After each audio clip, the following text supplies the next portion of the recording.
Hello everyone, this is Arpita from BTS army creative sisters. Welcome to my video. Kali পুজোর প্রস্তুতি নেওয়া কিন্তু শুরু হয়ে গেছে, আর আজ ভাবলাম আমি প্রদীপে একটু রং করি।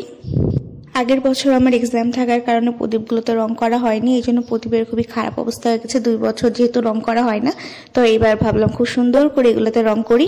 এবার ভেবেছি লাল রঙের 4টা প্রদীপের একটা সেট বানাবো, যেটাতে আলপনা প্রিন্ট থাকবে। তো সেটারই কাজ শুরু করলাম।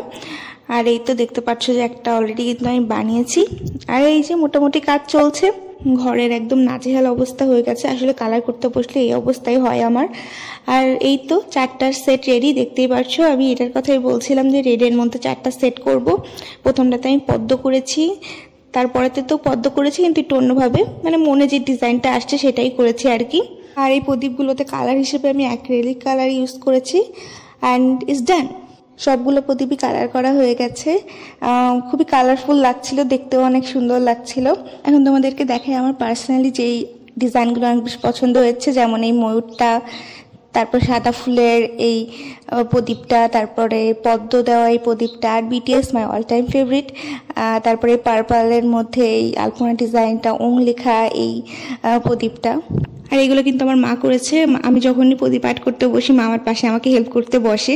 She is very cute, and I hope you all like the video. Thank you for watching. Love you all.